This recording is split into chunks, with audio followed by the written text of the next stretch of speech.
ಮಾಧ್ಯಮಗೋಷ್ಠಿಗೆ ಗೌರವಾನ್ವಿತ ಮಾಧ್ಯಮ ಮಿತ್ರರನ್ನು ಸ್ವಾಗತಿಸುತ್ತಾ ಇಂದಿನ ಪತ್ರಿಕಾಗೋಷ್ಠಿಯನ್ನು ನಾನು ಡಾಕ್ಟರ್ ರವಿ ಬಿರಾದರ್ ಅವರು, ಕಾಂಗ್ರೆಸ್ ನಾಯಕರಾದ ನಾಗರಾಜ್ ಲಂಬು ಅವರು, DSS ಅಧ್ಯಕ್ಷರಾದ ಚನ್ನು ಕಟ್ಟಿಮನಿ ಅವರು ನಡೆಸಿಕೊಡ್ತಾ ಇದ್ದೀವಿ.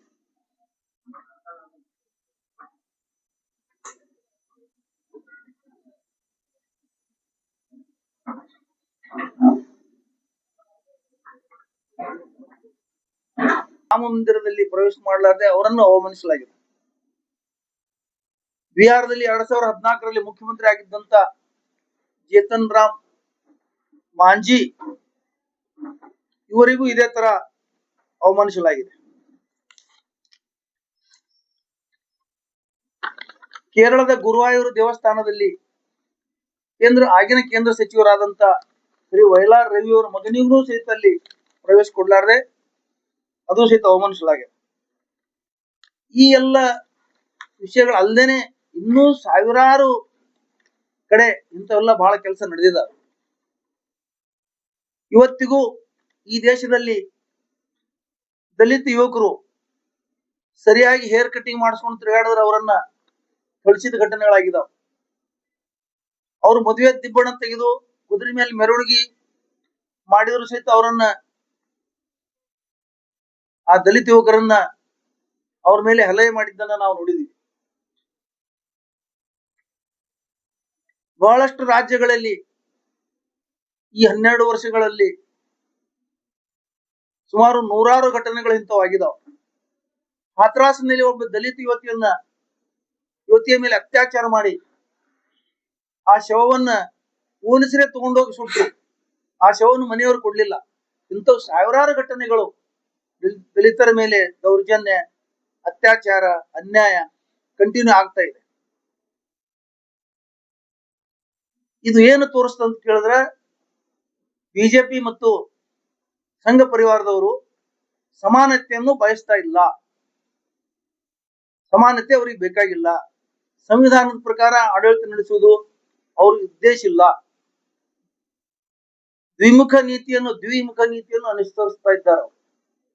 ಮೇಲೆ ಹೇಳುವುದೊಂದು, ಮಾಡುವುದೊಂದು ಕೊಂಡು ಕೇವಲ ಅಧಿಕಾರಕ್ಕಾಗಿ ಬಿಜೆಪಿ ಜೊತೆ ಅಂಟಿಕೊಂಡು ಕೂತಿದ್ದಾರೆ. ನಾನು ಈ ಸಂದರ್ಭದಲ್ಲಿ ಹೇಳುವುದೇನೆಂದ್ರೆ, ಸ್ವಾಭಿಮಾನದ ಬದುಕು ಬಹಳ ಮಹತ್ವ. ಸ್ವಾಭಿಮಾನಕ್ಕೋಸ್ಕರ ಅವರು ಇದನ್ನು ಖಂಡಿಸಬೇಕು. ತಲತರಾಂತರಗಳಿಂದ ಬಂದಂತ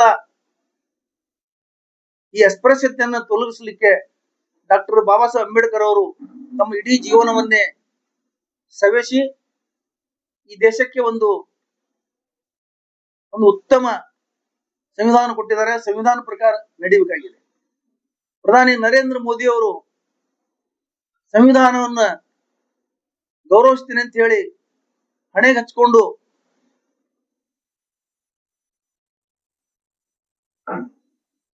ಸಂಸತ್ ಭವನದ ಮೆಟ್ಟಲುಗಳಿಗೆ ನಮಸ್ಕಾರ ಮಾಡಿ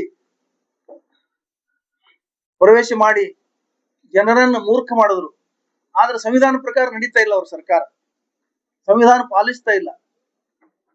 ಯಾವ ಪಾರ್ಲಿಮೆಂಟಿನ ಮೆಟ್ಟಲುಗಳಿಗೆ ಹಣೆ ಹಚ್ಚಿ ಒಳಗೆ ಪ್ರವೇಶ ಮಾಡಿದ್ರು, ಪಾರ್ಲಿಮೆಂಟ್ ಅನ್ನೇ ತ್ಯಜಿಸಿ ಬೇರೆ ಪಾರ್ಲಿಮೆಂಟ್ ಭವನ ಕಟ್ಟಿ ಇರೋ ಪಾರ್ಲಿಮೆಂಟ್ ಭವನಕ್ಕೆ ಅವಮಾನ ಮಾಡಿದ್ರು. ಸಂವಿಧಾನವನ್ನ ಹಣೆಗೆ ಹಚ್ಚಿ ನಾನು ಸಂವಿಧಾನ ಬಗ್ಗೆ ನಡೀತೀವಿ ಅಂತ ಹೇಳಿದ್ರು. ಆದ್ರೆ ಅವ್ರ ಮನೆ ಸಮೀಪ ಕೂಗಳತೆಯಲ್ಲಿ ಆ ಸಂವಿಧಾನವನ್ನೇ ಸುಟ್ರು ಸಂಘ ಪರಿವಾರದವರು. ಆದ್ರೆ ಇವತ್ತಿನ ತನ ಅವ್ರ ಮೇಲೆ ಕೇಸ್ ಆಗಿಲ್ಲ, ಅವ್ರನ್ನ ಅರೆಸ್ಟ್ ಮಾಡಿಲ್ಲ. ದೇಶದಲ್ಲಿ ಯಾವ ಘಟನೆ ನಡೆದ್ರು ಸಹಿತ ಅವರು ಮೋದಿಯವರಾಗ್ಲಿ ಅಮಿತ್ ಶಾ ಅವರಾಗ್ಲಿ ಖಂಡಿಸಿಲ್ಲ. ನಿನ್ನಿನ ದಿವಸ ನಡೆದಂತ ಜಾರ್ಖಂಡ್ನ ರಾಮಲೀಲಾ ಮೈದಾನದಲ್ಲಿ ನಡೆದ ಘಟನೆ ಸಹಿತ ಅವ್ರು ಇವತ್ತಿಗೂ ಖಂಡಿಸಿಲ್ಲ. ಇದೇನ್ ತೋರಿಸ್ತಂತ ಕೇಳಿದ್ರೆ, ಅವ್ರಿಗೆ ದಲಿತರ ಬಗ್ಗೆ ಗೌರವವಿಲ್ಲ. ದಲಿತರು ಮಂಚೂಣಿಯಲ್ಲಿ ಬರುವುದು, ಮುಖ್ಯವಾಹಿನಿಯಲ್ಲಿ ಬರುವುದು, ಅವರಿಗೆ ಸಮಾನತೆಯನ್ನು ನೀಡುವುದು ಅವರಿಗೆ ಅವಶ್ಯಕತೆ ಇಲ್ಲ. ಅದನ್ನು ಈ ಸಂದರ್ಭದಲ್ಲಿ ನಾನು ಖಂಡಿಸ್ತೇನೆ. ಆಮೇಲೆ ಬಿಜೆಪಿ ಸರ್ಕಾರ 2014ರಲ್ಲಿ ಬಂದ ಮೇಲೆ ಬಿಜೆಪಿ ನಾಯಕರು ಬಹಳ ಜನ ಹೇಳಿಕೆ ಕೊಟ್ಟರು. ನಾವು 200 ವರ್ಷಗಳ ಹಿಂದಿನ ರೀತಿ ಆಡಳಿತವನ್ನು ಮಾಡ್ತೇವೆ, 200 ವರ್ಷಗಳ ಹಿಂದಿನ ಸಂಸ್ಕೃತಿಯನ್ನು ತರುತ್ತೇವೆ. 200 ವರ್ಷಗಳ ಹಿಂದಿನ ಸಂಸ್ಕೃತಿ ಅಂದ್ರೆ ನಾವು ಒಳ್ಳೇದು ಮಾಡ್ತಾರೆ ತಿಳ್ಕೊಂಡಿದ್ದೀವಿ. ಆದ್ರೆ 200 ವರ್ಷದ ಹಿಂದಿನ ಸಂಸ್ಕೃತಿ ಏನಿತ್ತು ಅಂತ ವಿಚಾರ ಮಾಡಿದಾಗ 200 ವರ್ಷಗಳ ಹಿಂದಿನ ಕಾಲ, 100 ವರ್ಷಗಳ ಹಿಂದೆ ದಲಿತರನ್ನ ಊರಲ್ಲಿ ಬರಲಾರದೆ ಯಾವುದೇ ಗ್ರಾಮದಲ್ಲಿ ಪ್ರವೇಶ ಮಾಡ್ಲಕ್ ಬಿಡ್ತಿರ್ಲಿಲ್ಲ. ಮಾಡ್ಬೇಕಾದ್ರೆ ಅವ್ರು 12 ಗಂಟೆಗೆ ಮಾಡ್ಬೇಕು. ಬೆಳಿಗ್ಗೆ ಮತ್ತು ಸಾಯಂಕಾಲ ಮಾಡಿದ್ರೆ ಅವ್ರ ನೆರಳು ಭೂಮಿ ಮೇಲೆ ಬೀಳ್ತದೆ. ಅವ್ರು ಮಾತಾಡಿದ್ರೆ ಅವ್ರ ಬಾಯಿಂದ ಏನಾದ್ರು ಬಿದ್ರೆ ಅದು ನೆಲದ ಮೇಲೆ ಬೀಳಬಾರ್ದಂತ ಬಾಯಿ ಗಡಿಗೆ ಕಟ್ಟಿಸ್ತಿದ್ರು ಕೊಳ್ಳಾಕ್. ಆಮೇಲೆ ಅವ್ರು ಹೆಜ್ಜೆ ನಡೆಯುವ ಹೆಜ್ಜೆಗಳು ಭೂಮಿ ಮೇಲೆ ಮೂಡಬಾರ್ದಂತ ಟಂಕಕ್ಕ ಬಾರಿಗೆ ಕಟ್ಟಿಸ್ತಿದ್ರು.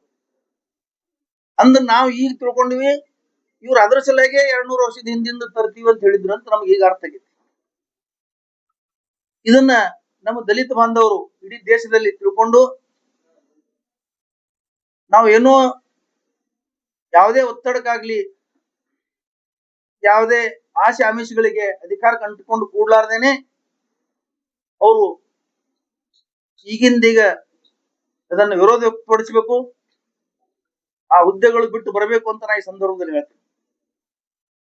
ಕೇವಲ ಅಧಿಕಾರಕ್ಕೋಸ್ಕರ ಬಿಜೆಪಿ ಬೆನ್ನತ್ತಿದ್ರೆ ಮುಂದೊಂದು ದಿನ ಅವ್ರು ಏನ್ ಹೇಳಿದಾರಲ್ಲ 200 ವರ್ಷದ ಆಡಳಿತ ಅದು ಬರುದು ನಿಶ್ಚಿತ. ಆಮೇಲೆ ನಮ್ಮ ಸಂಸದರು ನಿನ್ನೆ ಒಂದು ಹೇಳಿಕೆ ಕೊಟ್ಟಿದ್ದಾರೆ. ಕಾಂಗ್ರೆಸ್ನವರು ಒಂದೇ ಮಾತ್ರ ಹಾಡ್ಲಿಕ್ಕೆ ಬಿಡ್ಲಿಲ್ಲ ಅಂತ. ನಾನು ನಮ್ಮ ಸಂಸದರಿಗೆ, ಬಿಜೆಪಿ ನಾಯಕರಿಗೆ ಈ ಸಂದರ್ಭದಲ್ಲಿ ಒಂದು ವಿವರಣೆ ಹೇಳ್ತೀನಿ. ಸೋನಿಯಾ ಗಾಂಧಿ ಅವರು ಒಂದೇ ಮಾತ್ರಕ್ಕೆ ಅಡೆತಡೆ ಹುಟ್ಟಿದಾರೆ ಅಂತ ಹೇಳಿ ಸುಳ್ಳು ಏನು ಹಬ್ಬಿಸ್ತಾ ಇದ್ದೀರಿ. ಇದು ಶುದ್ಧ ಸುಳ್ಳು, ಶುದ್ಧ ತಪ್ಪು. ಯಾಕಂತ ಕೇಳಿದ್ರೆ ಈ ದೇಶದಲ್ಲಿ ಒಂದೇ ಮಾತ್ರಮನ್ನು ಹಾಡಬೇಕು ಅಂತ ಹೇಳಿ ಕಾನೂನು ಮಾಡಿದ್ದೇ ಕಾಂಗ್ರೆಸ್ ಸರ್ಕಾರ. ಜವಾಹರ್ಲಾಲ್ ನೆಹರು ಅವರಿದ್ದಾಗೆ ಇದನ್ನು ಮಾಡಿದ್ದಾರೆ. ನೀವೇನು ಹೊಸದಾಗಿ ಮಾಡಿಲ್ಲ. ಒಂದೇ ಮಾತ್ರ ಕಾನೂನು ತಂದಿವಿ. ದೇಶದ ಜನರ ಗಮನವನ್ನು ಬೇರೆಡೆ ಸೆಳೆಯಲಿಕ್ಕೆ, ತಮ್ಮ ವಿಫಲತೆಯನ್ನು ಮುಚ್ಚಿಕೊಳ್ಳಿಕ್ಕೆ ಇಂಥ ಕಾನೂನುಗಳು ತರುವುದು, ಆ ಕಾನೂನು ಪ್ರಕಾರ ನೀವು ಹಾಡಿಲ್ಲ ಅಂತ ಹೇಳಿ ಆರೋಪ ಮಾಡುವುದು.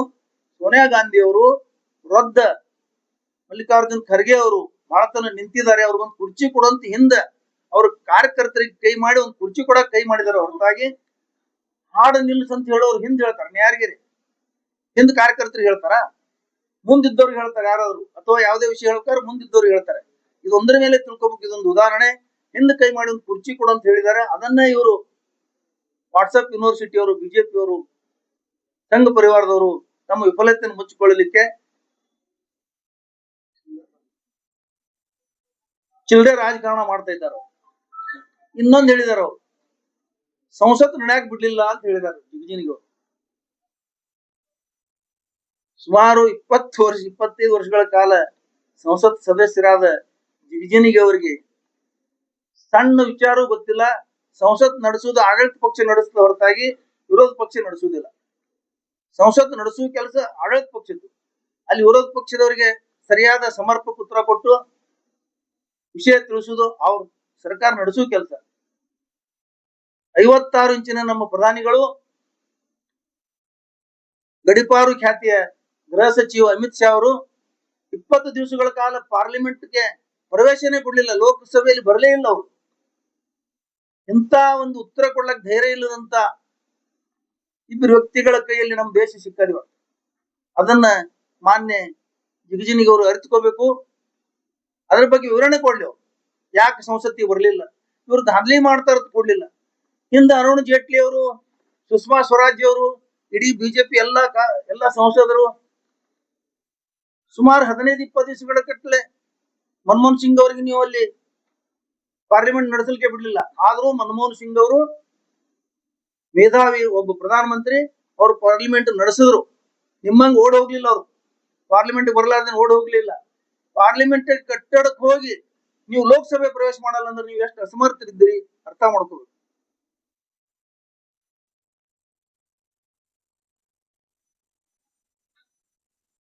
ಜಂತರ್ ಮಂತರ್ ಜಂತರ್ ಮಂತರ್ ಜಂತರ್ ಮಂತರ್ನಲ್ಲಿ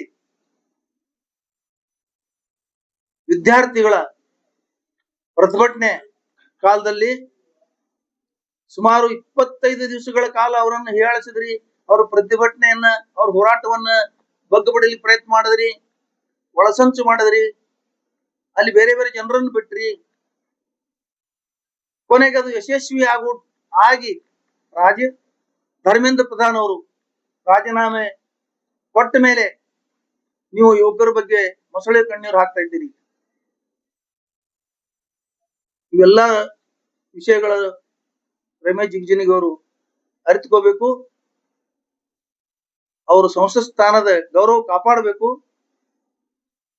ಕಾಂಗ್ರೆಸ್ ಟೀಕೆ ಮಾಡಿದ್ರೆ ನಾ ಏನ್ರ ಆಗ್ತೀನಿ ಅಂತ ಹೇಳಿ ನೀವು ವ್ಯರ್ಥ ಟೀಕೆ ಮಾಡಬಾರ್ದು. ನೀವೇನಾದ್ರು ಕೇಂದ್ರ ಸಚಿವರಾದ್ರೆ ನಾವು ಸ್ವಾಗತ ಮಾಡ್ತೀವಿ. ಅದಕ್ಕೆ ನಮ್ಮ ಜಿಲ್ಲೆಯವರು, ನಮ್ಮ ರಾಜ್ಯದವರು ಕೇಂದ್ರ ಸಚಿವರಾಗ್ರಿ. ಆದ್ರೆ ಸುಳ್ಳು ಹೇಳಿ ನೀವು ಅಧಿಕಾರದ ಹಪೆಪಿಗಾಗಿ ನೀವು ಈ ತರ ಸುಳ್ಳು ಹೇಳಬಾರ್ದು ಈ ಸಂದರ್ಭದಲ್ಲಿ ಹೇಳ್ತೀನಿ. ಡಾಕ್ಟರ್ ರವಿ ಬರದವರು ಮಾತಾಡ್ತಾರೆ.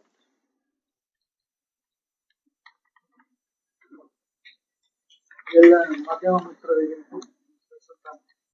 ಈಗಾಗಲೇ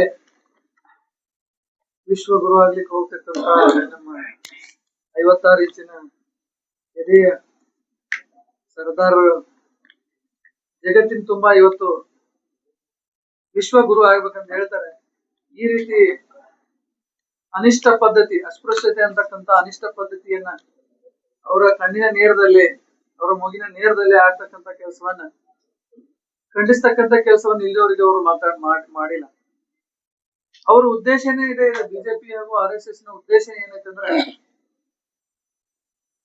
200 ವರ್ಷದ ಹೇಳಿದ್ರಲ್ಲ, ಬ್ಯಾಕ್ ಟು ದಟ್ ಚಾತುರ್ವರ್ಣ ವ್ಯವಸ್ಥೆ ಅನುವಾದವನ್ನ ಮರುಸ್ಥಾಪಿಸ್ಬೇಕಂತ ಹೇಳಿನೇ ಅವ್ರ ಅಧಿಕಾರಕ್ಕೆ ಬಂದಿವ ಅಂತ ಹೇಳ್ತಾರ. ಅವರು ಡೈಲಿ ಟ್ರೈನಿಂಗು ಅದೇ ಇರ್ತೈತಿ.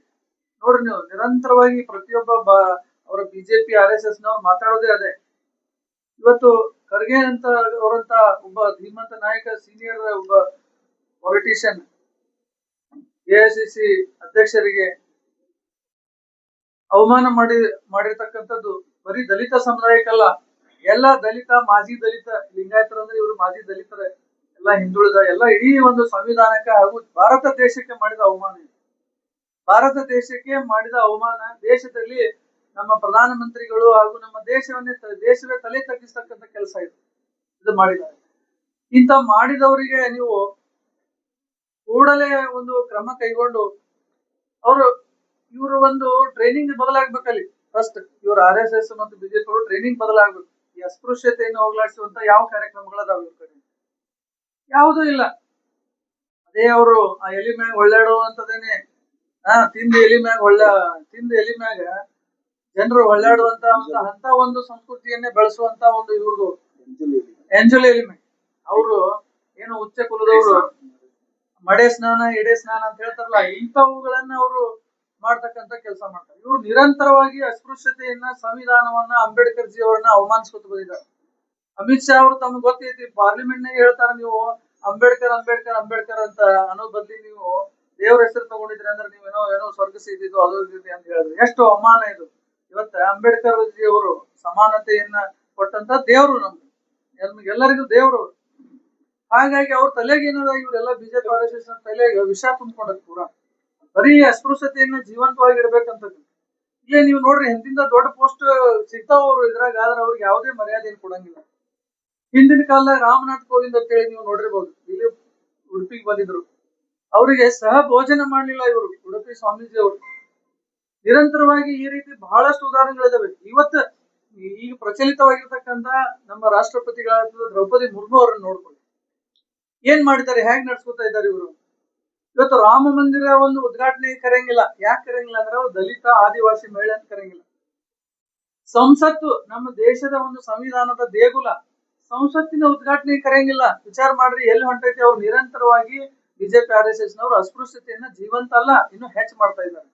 ದ್ರೌಪದಿ ಮುರ್ಮು ಪ್ರಥಮ ಮಹಿಳೆ, ನಮ್ಮ ದೇಶದ ರಾಷ್ಟ್ರಪತಿಯನ್ನ ಈ ಹೊಸ ಸಂಸತ್ತಿನ ಉದ್ಘಾಟನೆ ಕರೆಯಂಗಿಲ್ಲ.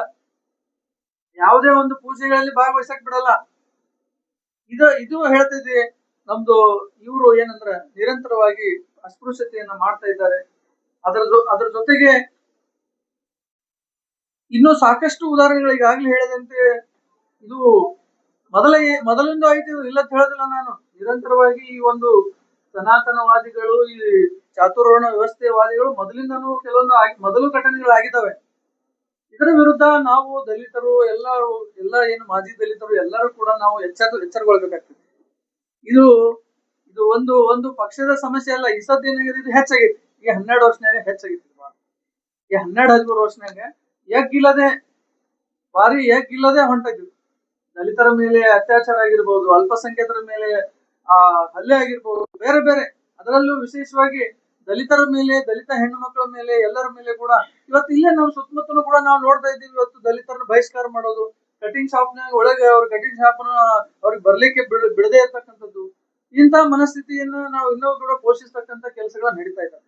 ಅದ್ರ ಬಗ್ಗೆ ನೀವೇನ್ ಮಾಡ್ತಾ ಇದ್ದೀರಾ? ಕೆಲಸ ಏನು ಮಾಡ್ತಾ ಇಲ್ಲ. ಇನ್ನು ಏನಪ್ಪಾ ಅಂತಂದ್ರೆ ನೀವು ಹೇಳ್ತೀನಿ ಇಲ್ಲ, ಮತ್ತೆ ಮೀಸಲಾತಿಯನ್ನು ವಿರೋಧಿಸುದು. ಒಬ್ಬ ಕಾನೂನಿನ ಒಬ್ಬ ಪರಿಪಾಲಕರಾಗಿ ಮುಂದಿನ ದಿನ ಸಂತೋಷ್ ಹೆಗಡೆ ಅವರು ಮೀಸಲಾತಿಯನ್ನು ವಿರೋಧ ಮಾಡ್ತಾರೆ. ಮೀಸಲಾತಿ ಎದಕ್ ಕೊಡ್ಬೇಕು? ಇದಕ್ ಕೊಡ್ಬೇಕು ನೋಡಪ್ಪ. ಈಗ ಏನ್ ಮಾಡಾತಿರ್ಲ ನೀವೇನ್ ಕೆಲಸ ಮಾಡಾತಿರ್ಲ. ಇಷ್ಟು ವರ್ಷ ಆದ್ಮೇಲೂ ಕೂಡ ಏನ್ ನಡೆದೈತಿ? ದಲಿತರ ಪರಿಸ್ಥಿತಿ ಏನೈತಿ? ಆರ್ಥಿಕವಾಗಿ ನೀವೇನಾರ ಒಂದ್ ಸ್ವಲ್ಪ ಸಬಲ ಆಗಿರ್ಬೋದು, ಬಟ್ ಇನ್ನು ಸಾಮಾಜಿಕವಾಗಿ ಅವ್ರನ್ನ ಎಲ್ಲಿಟ್ಟಿದ್ರಿ? ಇನ್ನ ಒಬ್ಬ ದೊಡ್ಡ ಮನುಷ್ಯ ಪ್ರಧಾನಮಂತ್ರಿ ಆಗಿರ್ತಕ್ಕಂತ ಒಬ್ಬ ವ್ಯಕ್ತಿಗೂ ಕೂಡ ಹಿಂಗ್ ಮಾಡ್ತೀರಿ, ಪ್ರಧಾನ ಮಂತ್ರಿ ಆದವ್ರಿಗೂ ಹಂಗ್ ಮಾಡ್ತೀರಿ, ಮತ್ತೆ ರಾಷ್ಟ್ರಪತಿಗಳಿಗೂ ಸಹಿತ ನೀವು ಬಿಡ್ತಾ ಇಲ್ಲ. ಇಂಥ ಒಂದು ವಿಶೇಷ ನೋಡಿದ್ರೆ ಇವರು ಸಂವಿಧಾನಕ್ಕೆ ಗೌರವ ಕೊಡೋದಿಲ್ಲ. ಈ ಭಾರತೀಯ ಜನತಾ ಪಕ್ಷದವರು, RSS ನವರು, ಇವರ ಮನಸ್ಥಿತಿನೇ ಚಾತುರ್ವರ್ಣ ವ್ಯವಸ್ಥೆಯನ್ನ, ಮನುವಾದವನ್ನ ಮರುಸ್ಥಾಪಿಸ್ಬೇಕಂತ ಹೇಳಿ ಅವ್ರು ಕುಲ್ಲಂ ಮಾಡ್ತಾ ಇದ್ದಾರೆ. ಇದನ್ನ ಅರ್ಥ ಮಾಡ್ಕೋಬೇಕು. ಬಿಜೆಪಿ RSS ನಾಗ ಇರ್ತಕ್ಕಂಥ ಎಲ್ಲ ದಲಿತರು, ಎಲ್ಲರೂ ಕೂಡ, ಹಿಂದುಳಿದವರು, ಎಲ್ಲರೂ ಕೂಡ, ಲಿಂಗಾಯತರು ಕೂಡ ಇದನ್ನ ಅರ್ಥ ಮಾಡ್ಕೊಂಡು ಈ ಒಂದು ವಿಚಾರಗಳನ್ನ ಖಂಡಿಸ್ಬೇಕಂತ ಈ ಸಂದರ್ಭದಲ್ಲಿ ನಾನು ಹೇಳಕ್ಕೆ ಬಯಸ್ತೇನೆ. ನಾಗರಾಜ್ ಲಂಬೋರು ಮಾತಾಡ್ತಾರೆ.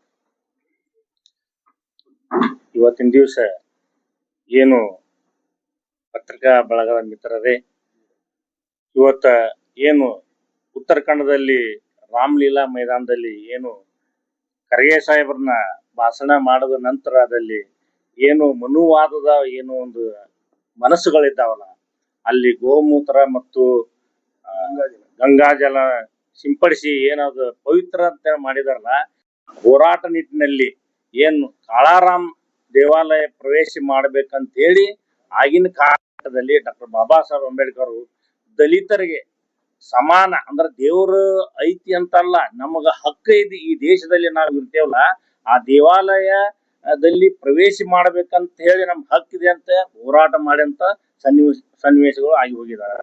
ಅದೇ ನಿಟ್ಟಿನಲ್ಲಿ ಇಲ್ಲಿ ಏನಪ್ಪಾ ಅಂದ್ರ ಚಾತುರ್ವರ್ಣ ಅಂದ್ರ ಇವು ಚಾತುರ್ವರ್ಣ ಏನು ಎದಕ್ ಸಂಬಂಧಪಟ್ಟದ? ಮನುವಾದ ಏನು ಮನುಸ್ಮೃತಿ ಅದಲ್ಲ, ಆ ಮನುಸ್ಮೃತಿಯನ್ನು, ಮನುವಾದವನ್ನು ಏನು ಸಂವಿಧಾನ ಅದನ್ನ ಅಳವಡಿಸ್ಕೊಂಡು ಈಗನು ಅದೇ ನಿಟ್ಟಿನಲ್ಲಿ ನಡೀತಾ ಇದೆ. ಅದು ನಾವು ತಿಳಿದೋರಾಗಿ ಎಲ್ಲಾ ಜನಾಂಗ, ಎಲ್ಲಾ ಜಾತಿಯವರು ಅದನ್ನ ಅರ್ಥ ಮಾಡ್ಕೊಳ್ಬೇಕಾಗುತ್ತದೆ. ರಾಜಕೀಯ ಪ್ರೇರಿತವಾಗಿ ಮಾಡೋದು ಬೇರೆ, ಆದ್ರೂ ಇದು ಧಾರ್ಮಿಕ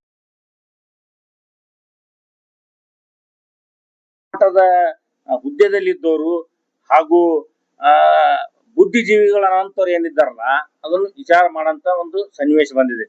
ಈ ದೇಶದಲ್ಲಿ ನೀವು ಒಬ್ಬ ಖರ್ಗೆ ಅವರಾಗ್ಲಿ, ಒಬ್ಬ ಏನಪ್ಪ ಡಾಕ್ಟರ್ ಯಾರು ಜಗ್ಜೀನ್ ರಾಮ್ ಅವರು ಉಪ ಪ್ರಧಾನ ಮಂತ್ರಿ ಇದ್ರು, ಅವರಿಗೆ ಈ ಅಸ್ಪೃಶ್ಯತೆಯನ್ನು ಬಿಟ್ಟಿಲ್ಲ.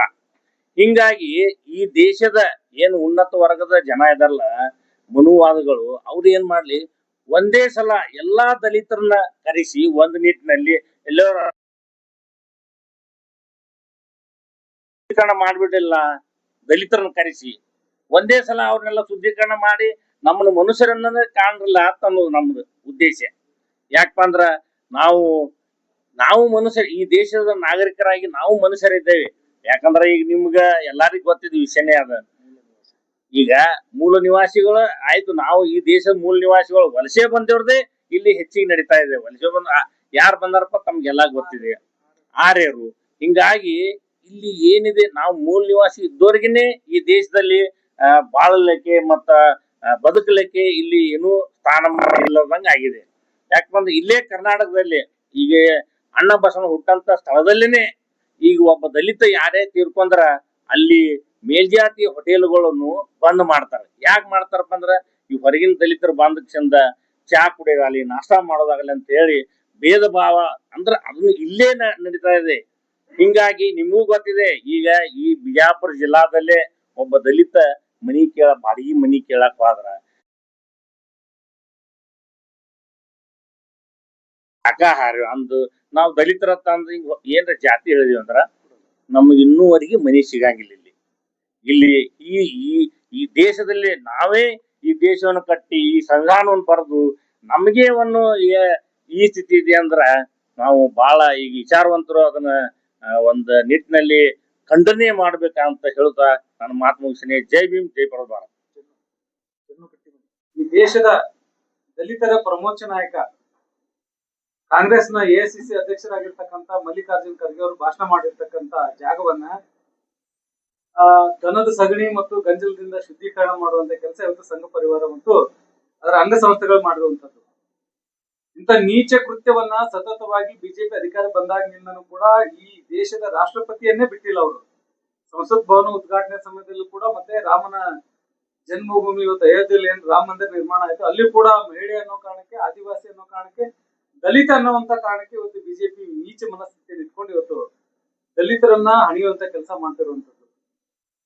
ಇವತ್ತು ಒಬ್ಬ ಎಐಸಿಸಿ ಅಧ್ಯಕ್ಷರು ಮತ್ತು ರಾಜ್ಯಸಭಾ ವಿರೋಧ ಪಕ್ಷದ ನಾಯಕರಿಗೆ ಇಂಥ ಪರಿಸ್ಥಿತಿ ಇರ್ಬೇಕಾದ್ರೆ ಇವತ್ತು ನಮ್ಮಂತ ಸಾಮಾನ್ಯ ದಲಿತರ ಪರಿಸ್ಥಿತಿ ಏನು ಅನ್ನುವಂಥದ್ದನ್ನ ನಾವೆಲ್ಲರೂ ಕೂಡ ದೇಶದಲ್ಲಿ ಮನ್ನಾ ಮಾಡುವಂತ ಕಾರ್ಯ ಮಾಡಬೇಕಾಗಿರುವಂತದ್ದು. ಹಾಗಾಗಿ ನಾನು ಕರ್ನಾಟಕ ರಾಜ್ಯ ಸರ್ಕಾರವನ್ನ ಆಗ್ರಹಿಸ್ತಾ ಇದ್ದೀನಿ, ಇವತ್ತು ಯಾರಿಂತ ನೀಚ ಕೃತ್ಯವನ್ನ ಹಿಂದೂ ಪರ ಸಂಘಟನೆಗಳು ಮತ್ತು ಬಿಜೆಪಿ ಮಾಡ್ತಿದ್ದ ಅವರನ್ನೆಲ್ಲ ಈ ರಾಜ್ಯದಿಂದ ನಿಷೇಧ ಹೇರ್ಬೇಕಂತ ಹೇಳಿ ಕರ್ನಾಟಕ ರಾಜ್ಯದ ಗೃಹ ಸಚಿವರನ್ನ ನಾ ಆಗ್ರಹ ಪಡಿಸ್ತಾ ಇದ್ದೀನಿ. ಇಂತ ಏನು ಈ ತರದ ಪ್ರಕರಣಗಳು ಮರುಕಳಿಸ್ತಾ ಇದ್ದಾವೆ ಎಲ್ಲದಕ್ಕೂ ಕೂಡ ಇತಿಶ್ರೀ ಹಾಡ್ಬೇಕಂತ ಹೇಳಿ ರಾಜ್ಯ ಸರ್ಕಾರವನ್ನ ಮತ್ತು ಗೃಹ ಇಲಾಖೆಯನ್ನ ನಾನು ವಿನಂತಿ ಮಾಡ್ಕೊಳ್ತಾ ಇದ್ದೀನಿ. ಹಾಗಾಗಿ ಈ ಕರ್ನಾಟಕದಲ್ಲೂ ಕೂಡ ಸಂಘ ಪರಿವಾರದಲ್ಲಿ ಇವತ್ತು ಗೋ ಹತ್ಯೆ ಮಾಡುವಂತ ಗೋ ರಕ್ಷಣೆ ಮಾಡೋದು ಒಬ್ಬ ಮೊನ್ನೆ ಇಲ್ಲಿ ಬಿಜಾಪುರಕ್ಕೆ ಬಂದಿದ್ದ, ಅವನ ಮೇಲೆ ಪಿಂಪ್ ಕೆಲಸ ಮಾಡಿರುವಂತ ಕೇಸ್ ಕೂಡ ಇದ್ದಾಗ್ಲೂ ಕೂಡ ಅವನನ್ನು ಹೊತ್ತು ಮರೆಸುವಂತ ಪರಿಸ್ಥಿತಿ ನಮ್ಮ ಜಿಲ್ಲೆಯಲ್ಲೇ ಸಮಾನತೆ ಹರಿಕಾರ ಬಸವಣ್ಣ ಅಣ್ಣ ಬಸವಣ್ಣ ಹುಟ್ಟಿರುವಂತ ನಾಡಿನಲ್ಲೇ ಇವತ್ತು ನಡೀತಾ ಇರೋದು ಬಹಳ ನಾಚಿಕೆಗೇಡಿನ ಸಂಗತಿ. ಹಾಗಾಗಿ ಮತ್ತೊಮ್ಮೆ ಸರ್ಕಾರವನ್ನ ಆಗ್ರಹಿಸ್ತಾ ಇದ್ದೀನಿ, ಹಿಂದೂ ಪರ ಸಂಘಟನೆಗಳು ಯಾರಿಂತ ನೀಚ ಕೃತ್ಯವನ್ನ ಮಾಡ್ತಾ ಇದ್ರ ಅವ್ರನ್ನ ನಿಷೇಧಿಸಬೇಕಂತ ಹೇಳಿ ರಾಜ್ಯ ಸರ್ಕಾರವನ್ನ ಮತ್ತೆ ಒತ್ತಾಯಿಸ್ತಾ ಇದ್ದೀನಿ. ಎಲ್ಲಾ ದಲಿತರನ್ನು ಒಂದ್ ಕಡೆ